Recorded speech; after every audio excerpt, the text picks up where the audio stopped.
Assalamualaikum warahmatullahi wabarakatuh.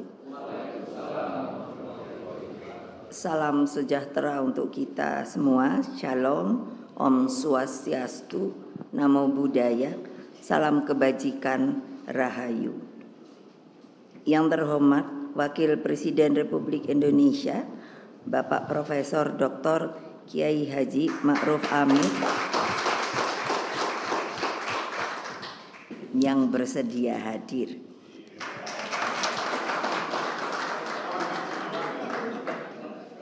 Yang saya hormati Bapak Ganjar Pranowo, calon Presiden Republik Indonesia dari PDI Perjuangan. Yang saya hormati Bapak Mahfud MD, calon Wakil Presiden Republik Indonesia juga dari PDI Perjuangan yang hadir secara daring. Para ketua umum partai politik, sahabat-sahabat saya, Bapak Hari Tanu Sudibyo, Ketua Umum Perindo, Bapak Muhammad Mardiono, Ketua Umum P3. Kalau dari Hanura diwakili oleh Sekjen, Bapak Beni Ramdhani. Para menteri yang hadir di sini, supaya Pak Ma'ruf tahu mereka ingin diundang. Jadi saya undang. Ibu Sri Mulyani, Menteri Keuangan yang menjadi sahabat saya sejak lama. Lalu sebetulnya Pak Basuki, Menteri PUPR ingin juga datang tapi dapat tugas. Karena hari ini kemarin juga ada hajatan di Paku Alaman. Terus Bapak Tarifin Tasrif, Menteri Energi dan Sumber Daya Mineral, Bapak Teten Masduki, Menteri Koperasi dan Usaha Kecil dan Menengah, Bapak Sandiaga Uno, Menteri Kemenparekraf, Ibu Bintang, beliau dari Jogja cepat-cepat karena pesawatnya tertunda. Para menteri dari PDI Perjuangan, Pak Pramono Anung, Ibu Risma, Ibu sudah tadi saya sebut, Pak Yasoni Lauli, Pak Anas, Pak Hasto Wardoyo, Pak Hendar Prihadi. Hadir juga tim pemenangan nasional, Bapak Arsyad Rashid, Bapak Gatot Edi Pramono, Bapak Andi Wijayanto. Ini juga minta diundang. Saya yang hormati pakar pertahanan Dr. Koni Rahakundini Bakri dan Dr. Filda Citra Yusgiantoro. Lalu Bapak Basuki Cahayapurnama, lalu sesepuh kami dari dulu Bapak Sidarto dan Nusubroto, para kader PDI Perjuangan hadir Mas Prananda, Mbak Puan sebagai Ketua DPR, dan seluruh jajaran DPP, DPD, DPC partai, dan terutama anak-anakku yang ada di akar rumput, Satgas Partai, PAC Ranting, dan anak ranting yang sangat saya cintai. Hadirin sekalian dan tentunya rekan-rekan pers yang saya banggakan, ini saya ajarkan. Jadi kita mesti pakai dulu salam Pancasila 3. Saya enggak mau 1, enggak mau 2. Jadi siapa yang ikut PDI Perjuangan harus 3. Salam Pancasila. Salam Pancasila. Salam Pancasila. Merdeka. Merdeka. Merdeka. Lalu apa? Ganjar Mahfud menang, menang, menang.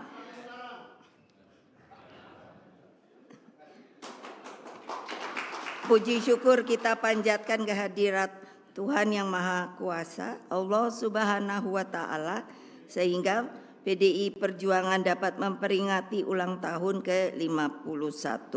Jadi kalau dipikir cukup panjang, dari 1973 sampai sekarang. Dari PDI ke PDI Perjuangan sebenarnya. Inilah perjalanan panjang kita, pasang naik dan pasang surut telah kita alami sebagai dinamika kehidupan partai. Berbagai ujian sejarah telah menempa kita. Apa yang telah kita alami selama 32 tahun rezim otoriter Orde Baru misalnya, itu ketika PDI adalah gemblengan nyata terhadap ideologi, keteguhan dalam semangat juang dan soliditas organisasi. Betapa hebatnya tekanan yang kita alami saat itu hingga melahirkan kultur perlawanan terhadap segala sesuatu yang berbau penindasan. Watak dan karakter inilah yang muncul spontan ketika kita melihat ketidakadilan, kemiskinan, dan diskriminasi. Hadirin sekalian yang saya hormati, PDI Perjuangan mengambil saripati dari pengalaman ketertindasan ini. Melalui ulang tahun partai ini, kita menegaskan kembali pesan moral terpenting tentang jati diri PDI Perjuangan sebagai partai wong cilik. Partai yang seutuhnya menyatu dengan rakyat. Saya selalu mengajarkan kepada anak-anak saya, kepada seluruh anak-anak dari PDI Perjuangan, jangan pernah tinggalkan rakyat. Sikap ini selain sebagai muara dan komitmen ideologis, juga dari realitas sejarah. Ketika PDI berhadapan dengan rezim otoriter yang tidak segan menggunakan segala cara, maka rakyatlah penopang kita. Mereka disebut atau saya sebut akar rumput. Pasti banyak pertanyaan, kenapa Ibu selalu ngomong akar rumput, akar rumput? Akar rumput itu identik dengan rakyat. Saya orang pemerhati, sehingga hal kecil saja saya perhatikan. Dari kecil saya melihat, saya senang tanaman. Akar rumput termasuk simbol kehidupan. Saya selalu memperhatikan, dan rumput itu juga adalah makhluk Allah, dibuat oleh Allah Subhanahu wa Ta'ala.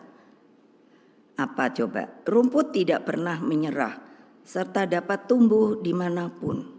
Ia mampu tumbuh di gunung, di tanah gersang, subur, dan sampai juga di laut. Jangan lupa, di laut ada namanya akar rumput, rumput laut. Rumput memiliki daya survival yang tinggi, sehingga meskipun dibakar, dipotong, dimatikan, dicabut, tetap akan selalu tumbuh karena akarnya selalu siap untuk tumbuh kembali. Tolong ingat, itulah rakyat. Akar rumput itu selalu bergandengan dengan erat. Kalau kita lihat, rumput tidak pernah sendiri loh. Mereka berhimpun, menjalin satu dengan satu. Yang ini dicabut, yang ini merana, tapi tidak mati. Dengan erat, kokoh, kuat, dan sama dengan akar rumput di PDI Perjuangan. Mengakar dan solid bergerak. Karena itulah betapa pentingnya turun ke bawah, ke akar rumput, ke rakyat. Perkuatlah akar rumput, sebab itulah kekuatan real kita. Camkan hal ini sebagai sebuah nafas kontemplasi kita. 51 tahun kita bisa menjadi begini, bukan karena elit, bukan karena presiden, bukan karena menteri, tapi karena rakyat yang mendukung kita. Anak-anakku dimanapun kalian berada yang saya cintai, Bung Karno telah mewariskan falsafah keberpihakan dalam diri Pak Marhain, sosok yang mewakili jutaan petani, nelayan, dan buruh dan seluruh elemen rakyat lainnya yang mendambakan kecukupan sandang, pangan, tempat tinggal, pendidikan, dan penghidupan yang layak secara kemanusiaan. Inilah warisan dan tugas terpenting politik kita. Terlebih ketika kita menghadapi, sebenarnya ini hari-hari yang biasa setiap 5 tahun. Tapi ternyata saya sering berbicara pada diri saya, kok pemilu ini sepertinya kok selalu dijadikan ajang.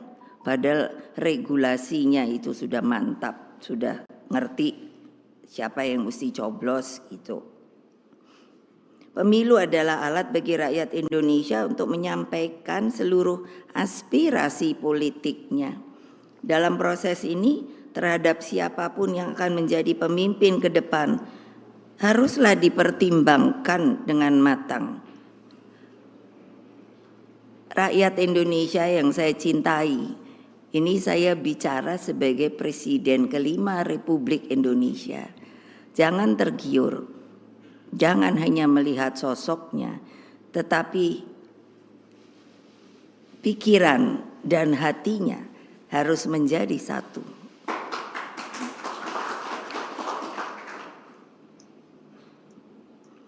Cermati rekam jejaknya, moral dan etikanya, tanggung jawabnya, dan kemampuan memahami harapan lebih dari 270 juta rakyat Indonesia. Dalam keseluruhan, syarat-syarat menjadi pemimpin, PDI Perjuangan bersama P3, Perindo, Hanura, dan para relawan meyakini bahwa Bapak Ganjar Pranowo dan Profesor Mahfud MD lah yang memenuhi syarat itu. Mereka berdua satu kesatuan Dwitunggal, sebab tidak ada negara maju tanpa adanya pemimpin yang memperjuangkan hukum agar berkeadilan. Tidak ada negara maju tanpa kepemimpinan yang manunggal dengan rakyat. Coba kita pikirkan di seluruh dunia, kalau ada pemimpin tidak menjalankan tugas dan kewajibannya dan justru tidak menaungi rakyatnya, pasti yang namanya negara itu lalu goncang. Itu bukannya apa, lihat saja sendiri, banyak negara yang seperti itu. Lalu apa? Pak Ganjar Pranowo, Pak Mahfud MD memenuhi 3 syarat sebagai pemimpin. Saya sebagai ketua umum partai, karena rule of the games dari pemilu itu kan partai yang harus memilih calon. Nah, ini kebetulan calon ada 3. Dan saya ditugasi oleh Kongres Partai sebagai ketua umum untuk memilih nanti calonnya. Nah, saya selalu lihat-lihat mana yang bagus ya. Oh ini, lihat lagi. Sampai saya kontemplasi, sampai saya bicara sama bapak saya. Terus saya tanya, lihat. Nah, akhirnya tentu harus ada keputusan. Jadi bukannya asal, oh kamu jadi pemimpin. Bagaimana nanti akan menaungi rakyat?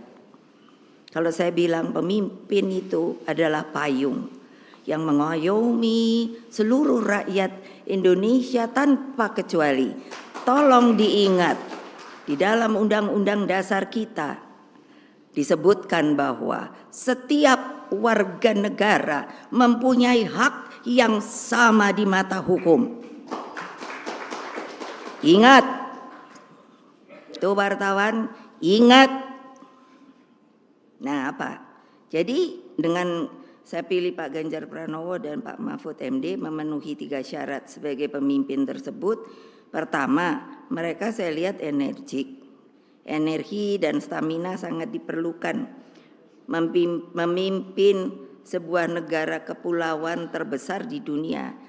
Waktu PDI, karena saya ditekan ketika saya ingin membuat struktur itu menjadi tidak mengambang, karena hanya pada waktu itu hanya tingkat DPC.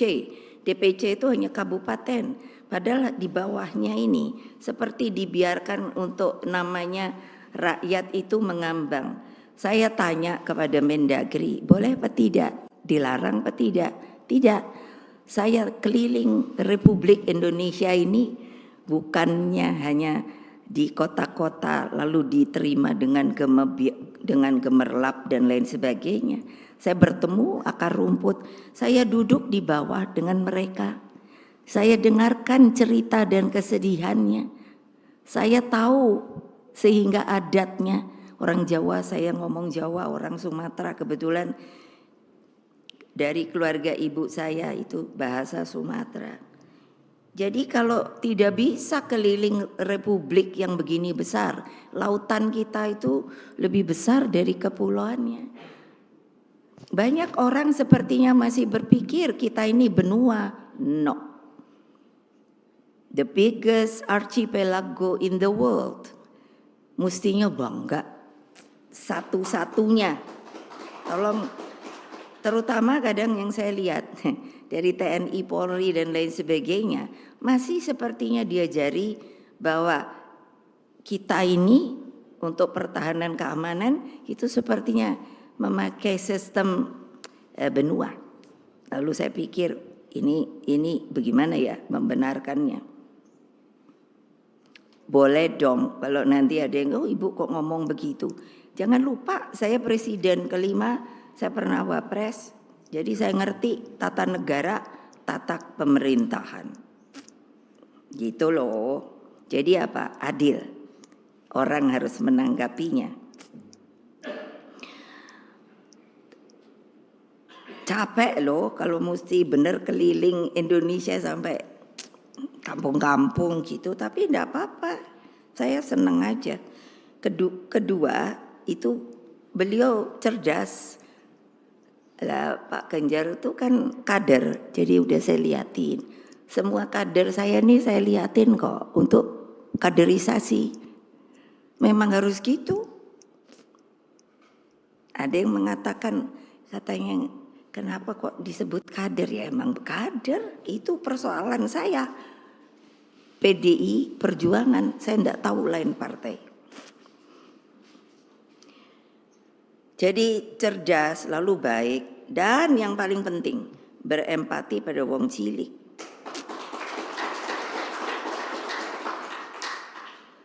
Ketiga, 21 program kerakyatannya menjadi jalan Indonesia yang lebih hebat, unggul, berdiri di atas kaki sendiri dan bermartabat. Bung Karno mengajarkan kita ini setelah merdeka dan banyak yang tidak mengetahui sejarah dengan benar, dimanipulir, terutama ketika pemerintahan rezim Orde Baru. Tidak mengatakan sejarah itu dengan sesuai dengan sejarahnya. Nanti kok ibu bisa ngomong gitu? Loh saya ngalami kok. Kenapa? Lah kok Pancasila dimanipulir? Terus bagaimana untuk mengetahui kamu tuh siapa? Itu pun tidak diberikan. Jadi banyak yang terombang-ambing masa kini. Nah, kalau saya memang berkeinginan, Pak Ganjar saya tanya dulu, kamu kalau saya tugasi, nanti marah juga kalau orang bilang ditugasi. Memang saya harus menugasi. Beliau kader.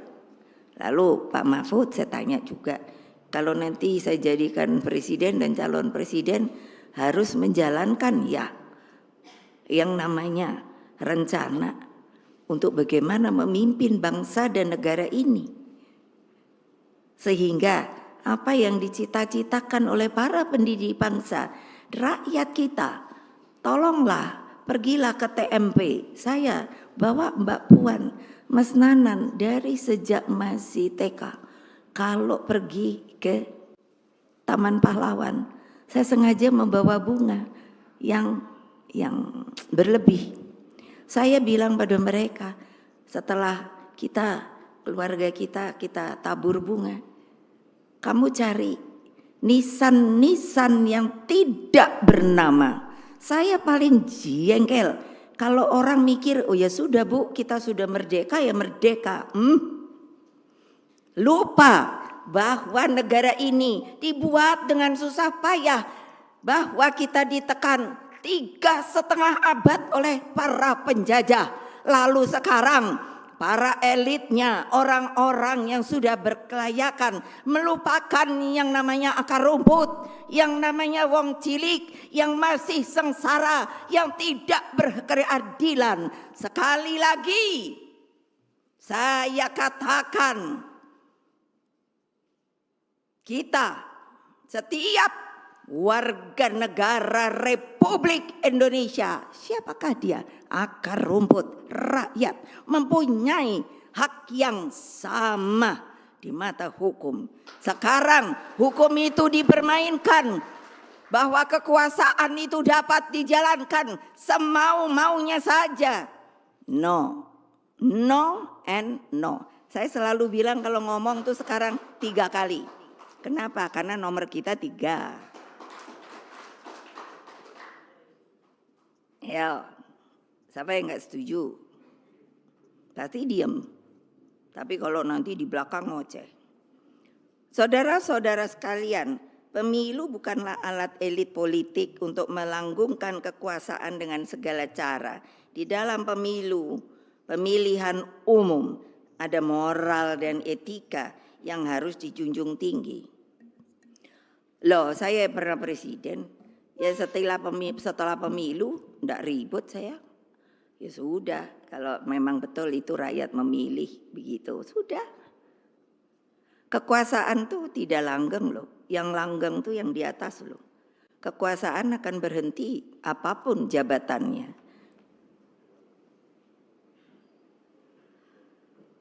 Kan sedih ya. Nah, pencermatan saya akhir-akhir ini sepertinya arah pemilu sudah bergeser. Ada kegelisahan rakyat akibat berbagai intimidasi. Namun saya bersyukur ada kekuatan nurani yang berbicara. Saya ikut merasakan bagaimana pergerakan masyarakat sipil, para mahasiswa dengan kemurnian idealismenya. Bahkan saya melihat seorang ibu, namanya Ibu Sinta di Jawa Timur, dan ketua RT di Jawa Tengah. Mereka berani menyampaikan sikapnya.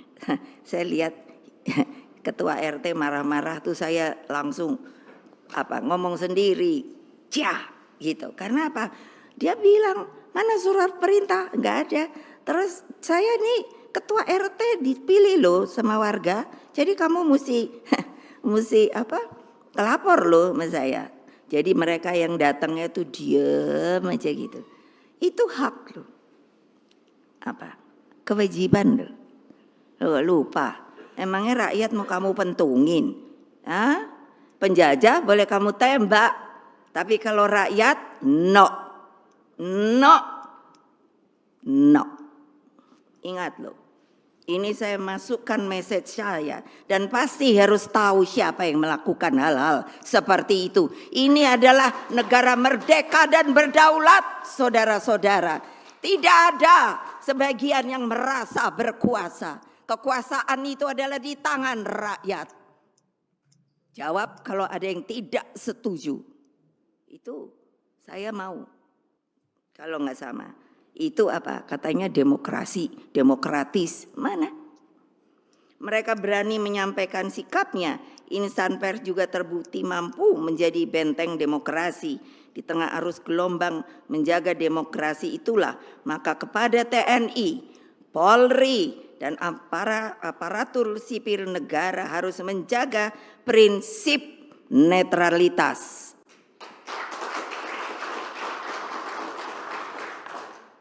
Ya emangnya pelor mau ditembakin ke rakyat? Emangnya itu rakyat sopo? Apa gitu? Ya enggak lah. Kalau saya tuh suka ngomong, itu di sana itu ada Mbak Koni ahli ini pertahanan keamanan. Saya bilang sama beliau, emangnya kalau udah jadi jenderal tuh keren. Dia kalau nggak ada yang siap sampai kayak gitu, sampai kan nahan napas gitu, saya liatin ya. Aduh, yang namanya prajurit tamtama itu disuruh ngikutin, kalau nggak ngikutin katanya subordinat. Iya, saya bilang kasihan, emangnya bukan manusia? Manusia lah. Ingat loh. Terus coba apa? Sebab TNI terikat dengan sumpah. Sumpah itu kan pakai itu, pakai Al-Quran, pakai Injil, pakai kalau Hindu apa ya? Saya kurang tahu namanya. Weda. Iya, jadi kan bayangkan sumpah itu bukan sumpah omong kosong loh. Sumpah itu sama yang ke atas loh, jangan lupa sampai mati loh. Makanya ketika saya disumpah wapres, disumpah presiden lain dengan janji jabatan loh. Tolong dipisahkan. Ya, jadi ingat loh, sebab TNI terikat dengan sumpah Sabta Marga, Polri dengan Tribrata, aparatur sipil negara dengan sumpah jabatan. Nah, coba bayangkan loh, saya yang salah tuh siapa sih ketika kasus Boyolali, dan saya sampai mikir, sebenarnya apa toh yang ada di dalam hati dan pikiran mereka? Kok enak aja rakyat dibegituin? Lo apa nggak tahu kan sekarang anak muda seneng banget pakai motor apa breng-breng itu loh, apa knalpotnya dicopot, apa kan itu sebenarnya menunjukkan ya namanya anak muda apa mau sok jagoan gitu. Lah kok saya bilang enak men ya. Aduh sampai bonyok gitu saya lihat yang dipukuli. Lah kok mulut bisa sampai sini yo? Kan saking cocor gemengkak itu. Terus saya tuh sampai mikir gini, yang melakukan itu orang tuanya sopo? Pada rakyat yang kayak gitu. Orang tuanya itu di mana sih? Apa bukan rakyat? Rakyat lah. Eleng loh. TNI, Polri dan lain. Mereka tuh jadi itu kan gratis loh. Dibayar oleh negara loh. Negara tuh dari mana bayarannya? Ya dari rakyat lah yang ngumpulin patuh, bayar pajak dan lain sebagainya. Ini sirkulasi apa? Saya bukan sentimen, enggak. Ini supaya tahu kalian itu abdi negara, bukan perorangan. Udah begitu mbok sadar apa yang harus dilindungi itu sopo toh? Ya rakyat lah. Lah kok saya lihat kok sekarang kayak begini ya? Gimana sih? Saya kalau ngomong memang benar. Makanya saya bikin ininya apa namanya nih? Tagline-nya Satyam Eva Jayate. Sebetulnya apa toh maksudnya ya nanti. Nah, jadi kan seperti ini. Nih, saya mau ngomong sama Polri. Yang memisahkan Polri itu saya loh. Ketika presiden kelima, dipikirnya gampang, susah payah loh. Karena apa? Karena terpisahkan lagi dari TNI. Baik-baik. Itu apa enggak saya beri untuk ada pemasukan, ada pendapatan untuk APBN-nya. Saya belikan yang namanya peralatan dan lain sebagainya. Eleng loh ya yang jadi pemimpin. Jangan macam-macam. Jangan saya dibully. Kalau kali ini saya udah janji, kalau dalam kampanye ini saya dibully-bully, saya udah punya loh yang namanya pengacara. Saya tepat janji loh. Waktu sebelumnya mau dibully kayak mau apa terserah aja, tapi saya pernah bikin. Jangan saya dibully ketika pemilu. Ya, saya bukan nakutin, itu kata kebenaran saya. Nah, jadi ya eleng aja dah. Dan apa sih Selain itu mereka juga berasal hidup dan nantinya akan kembali menjadi rakyat biasa. Kayak apa loh, kalau lagi jadi jenderal udah gitu pensiun, banyak lalu mengingat, wah dia waktu jadi ini kok gitu ya Bu. Nah saiki wis dadi wong biasa.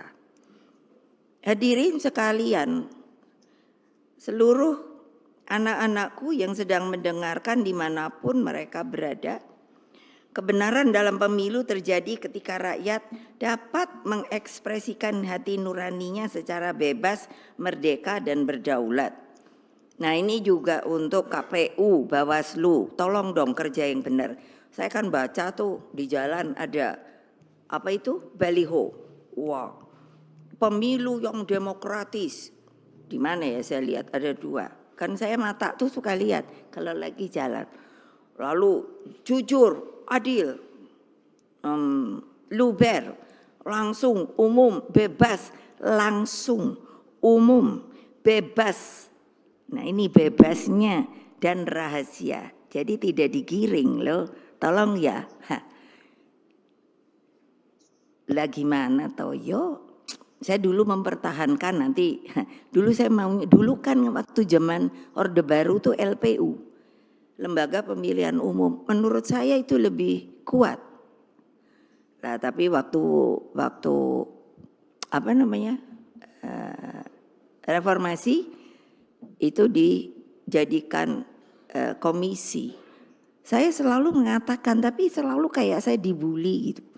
Lalu saya bilang komisi itu ada Pak Lauli, jawab saya. Komisi itu sifatnya ad hoc kan, bahwa suatu saat tuh bisa dibubarkan. Itu berulang kali saya ngomong. Jadi kan, aduh gimana sih?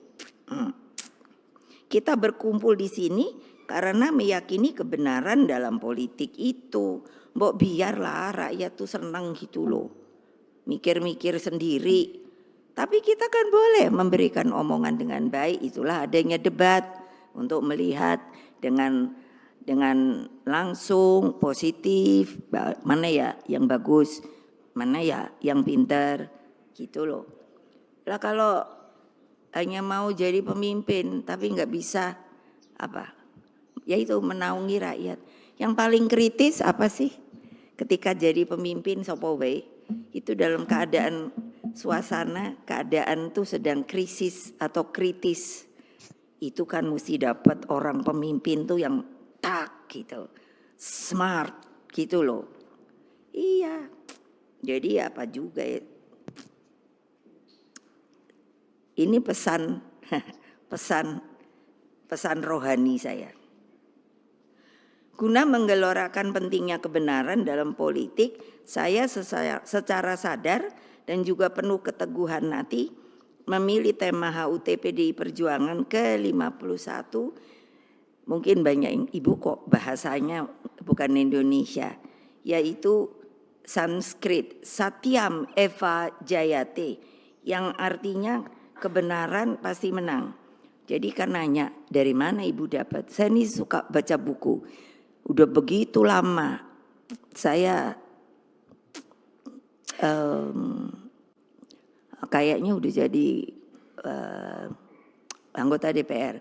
Seorang profesor lupa dari Perancis memberikan pada saya, dia membaca aksara di Candi Borobudur, lalu itu rupanya sejarah dan diberikan pada saya sudah diinikan dari bahasa Indonesia. Jadi ketika itu zamannya Raden Wijaya. Nah itu kan Majapahit, kalau nanti baca untuk datangnya kerajaan Majapahit datangnya dari mana. Ketika itu sedang sengsara, lalu ada seorang empu yang mengatakan, ingatlah, itu kata bukunya yang saya baca, tapi saya jadi ingat bahwa apa? Satyam Eva Jayate, kebenaran pasti menang. Jadi itu abadnya 13 loh. Dan itu saya pegang terus loh. Untuk rohani saya. Bahwa kalau saya cinta rakyat, apapun kejadiannya, itu harus berani teguh dan harus melindungi rakyat. Saya aja benernya mesti masuk penjara waktu Orde Baru. Untung aja mungkin saya pinter, jadi dilepas lagi. Kebenaran pasti menang merupakan falsafah yang hidup dalam cerita-cerita rakyat. Coba deh, simbol-simbol itu selalu ada. Kebenaran versus keangkamurkaan telah menjadi tema abadi kehidupan.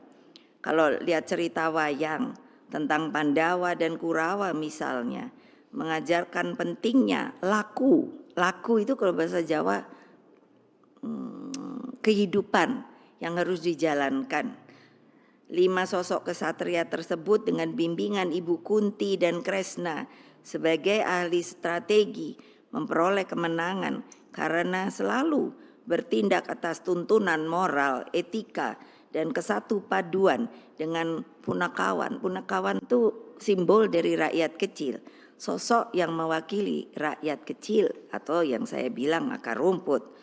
Pesan politik kebenaran ini ternyata juga dapat diambil dari keteladanan Nabi Muhammad sallallahu alaihi wasallam. Karena apa? Seorang sahabat Nabi yang hidup katanya paling miskin namun sangat berbahagia, yakni Abu Dzar Al-Ghifari. Rasulullah itu berpesan, kulil haq walau kana muran. Apa yang artinya? Saya senang banget. Sampaikan kebenaran meskipun itu pahit. Tepoknya semua dong. Kalau nggak tepok artinya nggak setuju sama saya. Lori ini kayak ceramah rohani kok, biarin sadar. Nah ini lagi. Makanya kalau siapa yang beragama tolong eling. Hal yang sama juga disampaikan Siddhartha Gautama, bahwa ada 3 hal yang tidak bisa disembunyikan. Apa? Matahari, karena dianya disuruh sama yang di atas. Dari terbenam dia naik, dia turun lagi atas perintah dia. Lalu apa lagi? Bulan, ketika matahari tidur, dialah yang disuruh datang menyinari seluruh jagat raya ini. Lalu dia tidur lagi. Terus apa dong? Hah? Yaitu kebenaran. Bayangkan Siddhartha Gautama yang banyak juga pengikutnya. Juga ada orang bijak, kalau di ini banyak banget. Dia atau mereka berkata, kebohongan itu, apapun kebohongan, pasti kebenaran akan mengejarnya. Jadi insya Allah kita akan menang 1 putaran. Siap? Siap? Siap? Kalian siap apa tidak tuh? Gitu loh. Yakin saya ada lagi Zenit. Orang yang bijaksana. Apa?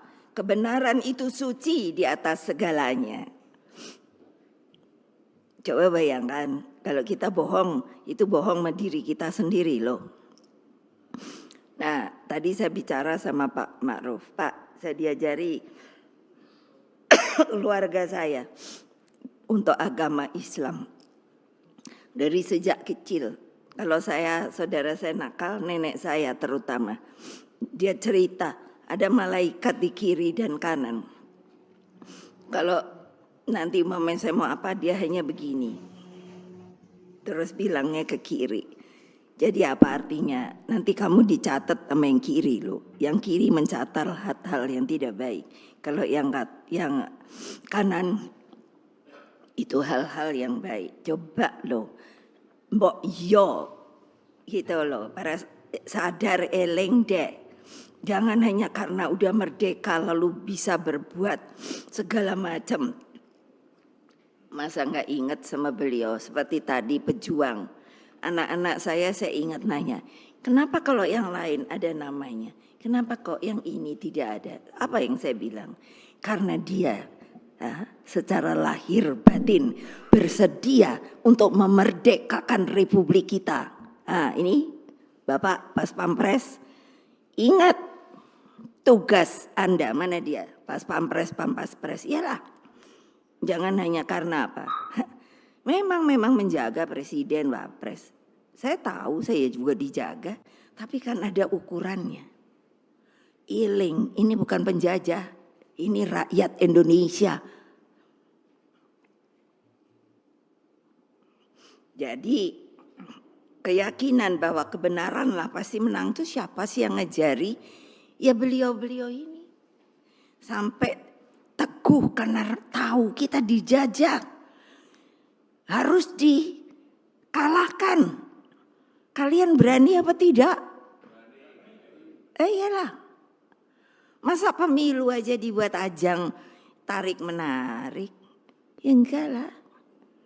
Udahlah, bebaskan yang namanya rakyat untuk bisa memilih pemimpinnya dengan baik, dengan arif dan bijaksana. Jangan hanya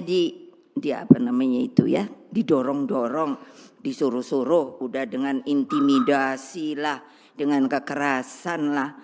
Aduh sudahlah, tolong deh, itu maaf, beribu maaf, toh orde baru akhirnya juga jatuh, gitu loh.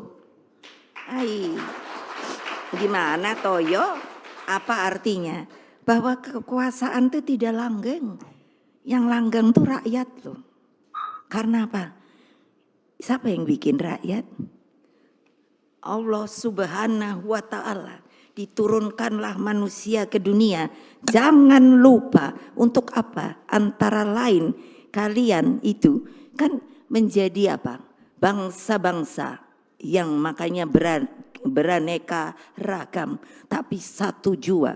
Apa coba? Jangan lupa loh. Sehingga para pejuang kemerdekaan dan para pendiri bangsa itu, mereka berani utuh mengorbankan diri. Kalau dulu saya diajari bapak saya, makanya kenapa saya selalu bilang merdeka. Kalau dulu bilangnya apa? Menurut saya gagah perkasa. Kalau ketemu katanya dulu tuh manggilnya bung ini, bung itu. Bilangnya apa? Merdeka. Nanti jawabnya apa? Atau mati. Bukannya apa? Lebih baik mati daripada tidak merdeka. Begitu loh sasantinya.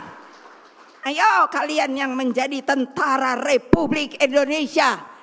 Begitu juga kepolisian netral. Awas ya kalau tidak. Ya loh. Loh saya ini orangnya kayaknya kalem.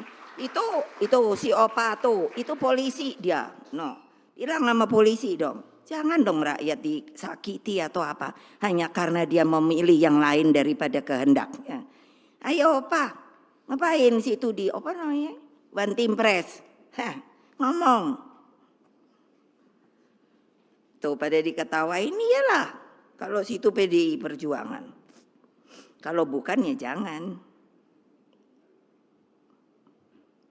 Ya jadi mereka tuh sampai seperti sopo ya. Yang kapal terbang pertamaku sopo yang jatuh pembentukan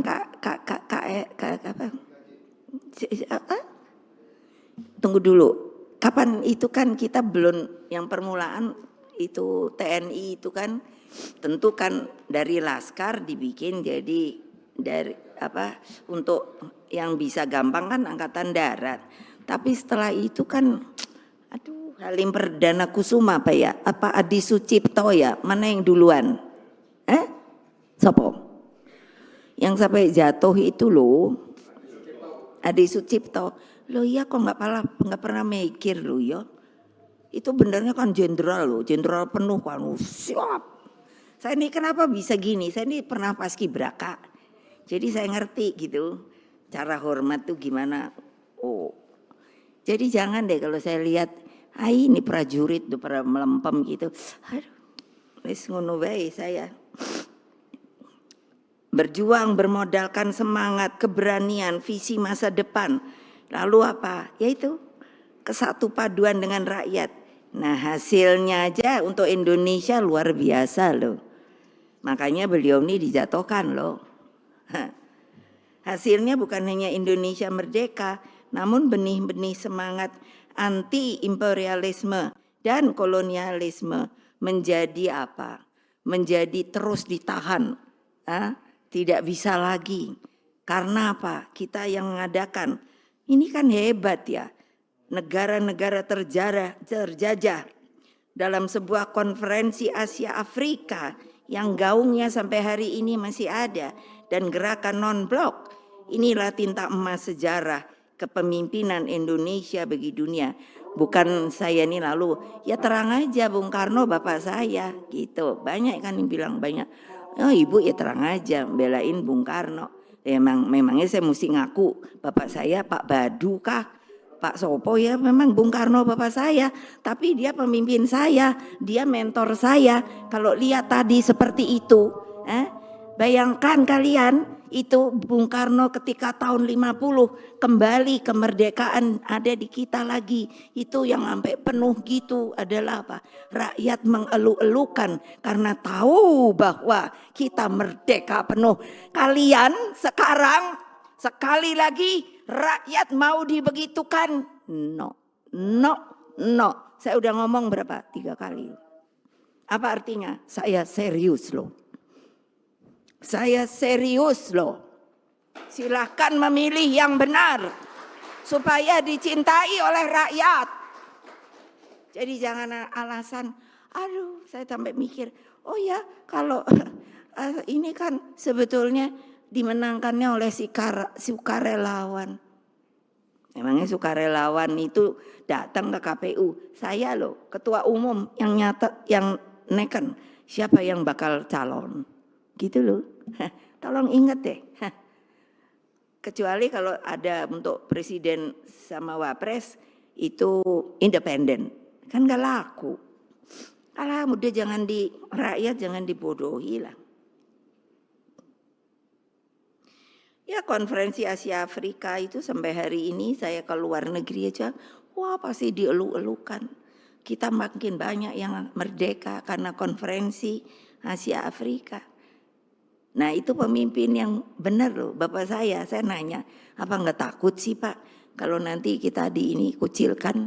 Enggak, kita harus, karena kitalah yang namanya bisa memperjuangkan sebuah negara yang utuh, bersatu, dan merdeka, dan berdaulat. Wah keren deh kalau saya udah diomongin gitu.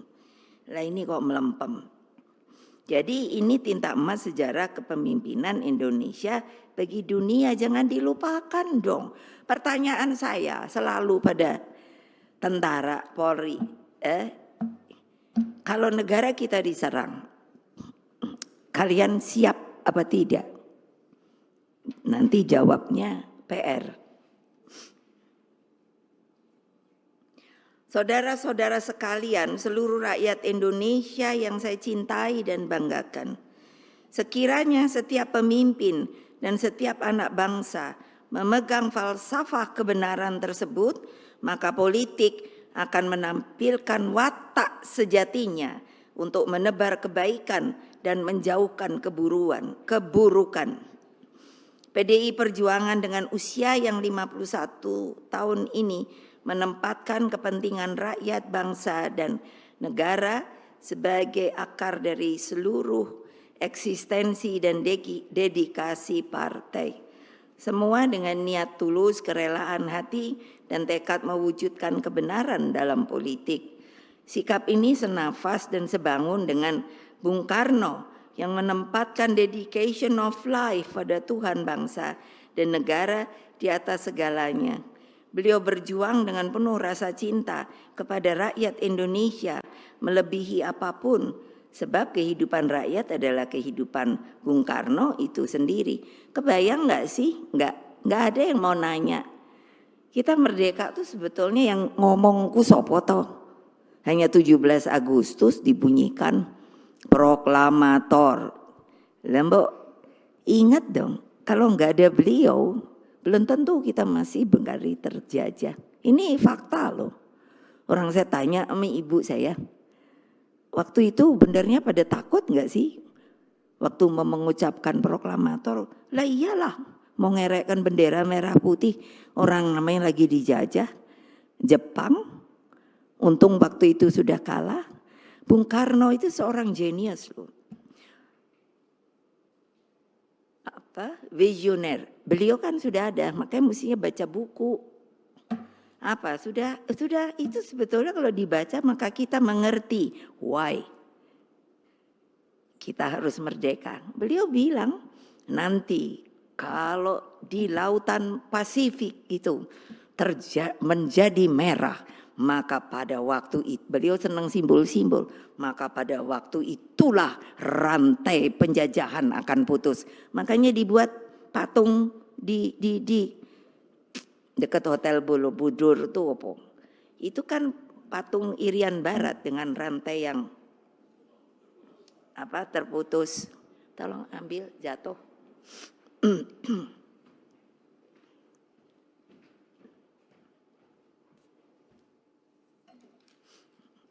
Makasih.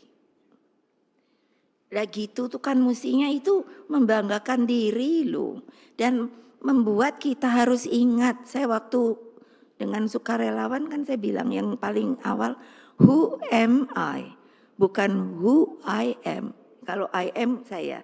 Tapi kalau who am I artinya banyak. Karena saya mau menyadarkan bahwa kalian itu tidak akan, bayangkan 350 tahun. Mana ada tentara, mana ada Polri. Ai gawat. Yang ada Ken Petai. Kalau orang Belanda tuh, apa namanya ya? Kenil, loh yo, kan kayak apa? Tapi juga banyak bangsa kita yang jadi pengkhianat, ngikut itu, nembaki rakyatnya sendiri. Boleh lihat sejarah. Terus kamu juga mau kayak gitu ya enggak lah. Nah itu loh. Jadi Bung Karno tuh mengingatkan menjaga persatuan dan kesatuan bangsa. Bayangkan beliau itu sudah sampai memperkirakan perjuanganku lebih mudah karena mengusir penjajah. Tetapi perjuanganmu akan lebih sulit karena apa? Tanda kutip melawan bangsamu sendiri. Ya lucu toh. Lucu loh. Nah itu pada peringatan Hari Pahlawan 10 November 61. Karena itulah kepada anak-anakku semua dimanapun seluruh rakyat Indonesia berada. Di seluruh penjuru Nusantara, jagalah persatuan itu. Banyak loh yang namanya penjajah itu memang mengajarkan kepada kita dengan nama divide et impera, memecah belah. Kalau bisa saudara sendiri dipecah belah, apalagi rakyat dipecah belah. Apalagi kalau pemimpinnya sengaja dengan yang namanya akal, itu juga memecah belah. Karena apa? Karena mabuk kekuasaan. Nah jadi peganglah sesanti Bhinneka Tunggal Ika, Tanhan Dharma Mangra. Jadi tanpa pernah mundur sejengkal pun. Jadi Bhinneka Tunggal Ika itu satu. Berlain, bersuku-suku, tapi satu jua. Kok lupa ya? Itu Pak Ganjar, nanti insya Allah kalau situ menang, ini didengar banyak orang. Yang harus dijalankan pertama adalah pelajaran sejarah yang benar. Menegaskan supaya apa? Bukan hanya di sini, tapi itu menjadi di sini. Kalau saya lihat, ini kalau saya suka ngomong Tiongkok gitu, terus Bu Mega tuh komunis, iyalah, cupet banget. Mbok dilihat 1,6 dia, dan dia ikut konferensi Asia Afrika. Bung Karno dengan susah payah mengeluarkan melalui Mao Zedong, kamu udah waktunya tidak tertutup oleh tirai bambu lagi. Sini ikut supaya kamu bersama yang lain bisa menjadi negara merdeka berdaulat. keluarlah yang disuruh adalah Zhou Enlai.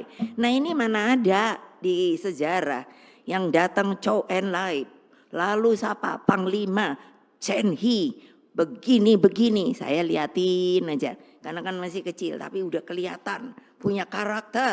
Apa loh, yang namanya anak-anak masih dari TK, saya pernah ke sana kan, dia sudah disuruh berdiri dengan apa. Kalau kita menyanyikan lagu Indonesia Raya itu sengaja selalu saya sudah membuat instruksi. Ini sebetulnya dibuat oleh Rudolf Wage Supratman, inilah yang asli. Saya dapat dari arsip yang tentunya saya kurang tahu kenapa pada waktu itu hanya 1 stansa. Jadi dengan PDI Perjuangan saya suruh 3 stansa. Karena apa? Itulah kita akan lihat yang dimaksud Indonesia yang merdeka bernama Indonesia Raya. Kita sendiri rasanya, saya tidak tahu yang lain.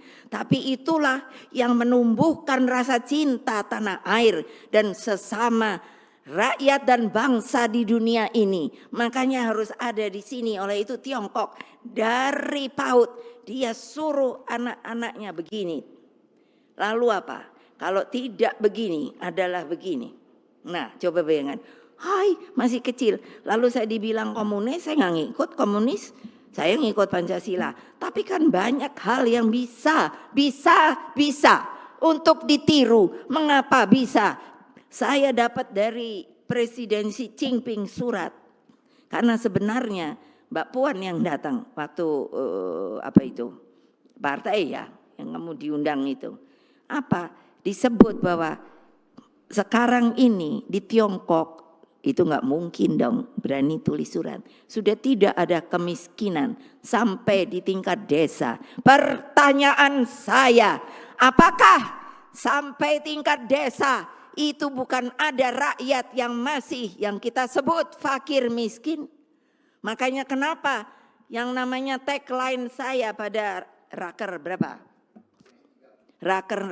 Rakernas 3 adalah fakir miskin mesti dipelihara oleh negara. Bisa apa tidak? Bisa.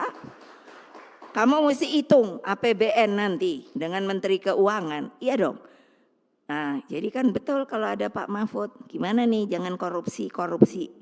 Ya habislah kalau korupsi. Tapi kalau itu semua dikumpulkan itu. Sebenarnya mudah. Indonesia itu mengapa disebutnya kaya raya. Itu benar. Saya kan ditunjuk lagi untuk jadi di badan BRIN, Badan Riset Inovasi Nasional. Itu researchernya aja 8.144. Profesor, doktor, sudahlah segala macam. Untung saya waktu disuruh, ntar saya ketemu orang pinter gitu, tapi terus saya bisa menyombongkan diri. Jadi waktu mengenalkan diri saya Ibu Megawati Soekarno Putri, gelar saya 2 profesor, 10 honoris causa doktor gitu kan. Jadi semuanya pada loh iya loh. Jadi kalau saya ngomong itu tidak benar. Dari keilmuan dapat dipertanggungjawabkan. Dari rohani dapat dipertanggungjawabkan. Kalau ada yang mau membantah saya datang. Jangan saya dibully. Jangan saya dipotong-potong kalau ngomong. Coba ayo. Saya selalu bilang kalau enggak setuju sini catat nama. Ya tentu dong. Mbak Puan bilang, Mama kalau ngomong jangan keras-keras. No. Karena saya ingin mengatakan kepada rakyat saya bahwa kalian itulah sebenarnya pemegang kekuasaan di Republik ini. Jadi jangan takut kalau diintimidasi, dipukul, langsung kamu harus ngomong. Jangan takut. Karena yang memukul kamu, mengintimidasi kamu, ingat adalah rakyat Indonesia juga. Sampai pemimpinnya. Nanti Pak Ma'ruf juga pensiun. Siapa yang nggak mau pensiun? Udah pasti. Saya pensiun. Kok aneh banget. Gitu loh. Nah jadi apa kalau saya udah ngomong kayak gini? Ya dong, aman penderitaan rakyat tuh ada dan disimpan di sini loh. Jadi terus bergerak ke bawah, memperkuat akar rumput. Ya loh, siapa yang itu saya bilang sama Pak Hasto, nih biarin didengerin juga. Siapa yang nggak turun? Hanya turun sehari, udah itu nongkrong. Nggak saya jadikan loh. Itu supaya tahu loh. Ya loh, karena saya mau, karena kita sudah menjadi partai terbesar. Karena apa? Karena disiplin. Karena kita solid dalam bergerak. Karena kita mengikuti apa yang diinginkan oleh rakyat. Tapi kan kalau mau jadi besar, hanya mau jadi anggota DPR, mau jadi eksekutif, mau jadi presiden, entar dulu dah. Ya entar dulu deh. Apa mikir dong? Dong. Coba pikir ayo, renungkan. Solid bergerak dengan penuh kesatu paduan, solid dan bergerak dinamis dengan satu irama kemenangan. Sebab rakyatlah sumber kebenaran politik dan jalan bagi masa depan Indonesia Raya kita. Bersatu kita teguh, bercerai kita runtuh. Gelorakan rasa cinta pada banteng moncong putih nomor 3 dan Ganjar Mahfud MD nomor 3. Percayalah. Sekali lagi, kebenaran pasti menang. Satyam Eva Jayate. Menang, menang, menang. Merdeka, merdeka, merdeka. Kita pasti menang. Satu putaran.